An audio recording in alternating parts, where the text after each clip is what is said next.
everyone. So this is Prachi Shukla. I am a member of Anti-Corona Task Force. So today I'll be talking about the trajectory or the graph in simpler way, or the graph of the different number of cases in India existing nationwide, initially on the onset of March as well as till mid-June. Secondly, we'll be talking about the recovery of the trajectory of the recovery of cases in India from COVID-19, and also about the trajectory of deaths by COVID-19 in India.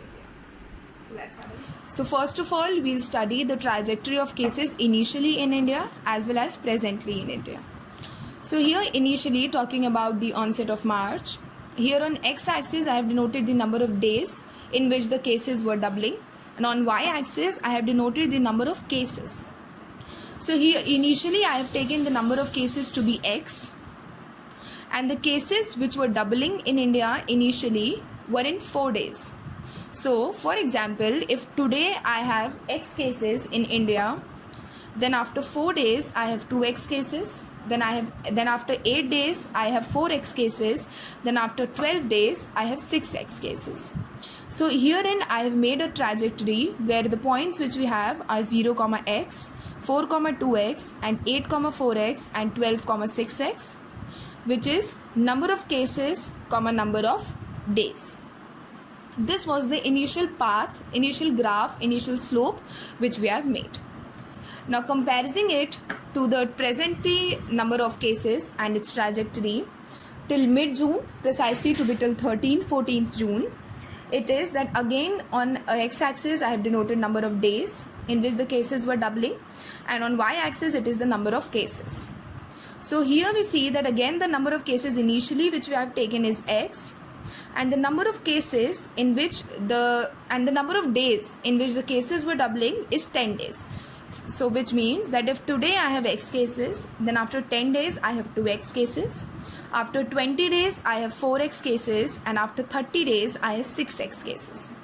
So this comes out to be the slope is much lower. That is, the number of cases which was increasing is of course not much rapid as compared to the late March. So the points which we here get are 10, 2x, 20, 4x, and 30, 6x. Now of course the main reason of the trajectory of the slope getting not much steeper was the lockdowns which was implemented nationwide. Now we'll talk about the trajectory of deaths in India due to COVID-19. On x-axis I have written the number of deaths, and on y-axis we have the name of the month. Here we'll check the number of deaths which happened at the end of every month. So at the end of March, when initially we had COVID-19, we started seeing it in India. It was at the end of March we had 47 deaths. At the end of April we had 1154 deaths.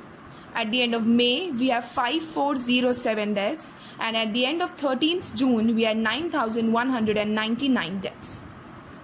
Now talking about the difference of the deaths, so between March and April, in the whole 1 month gap, the number of deaths were 1107. Between April and May it was 4253, and between May and 13th June it is 3792. If comparing in the number of times, then initially the number of cases, the number of deaths were 4 times, and then till 13th June it was 3 times what happened initially, that is 47 deaths.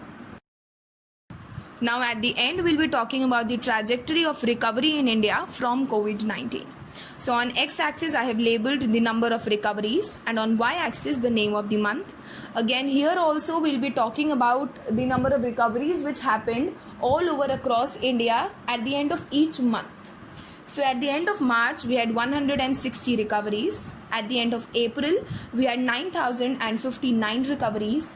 At the end of May we had 91,862 recoveries, and at the end of 13th June we had 1,62,327 recoveries.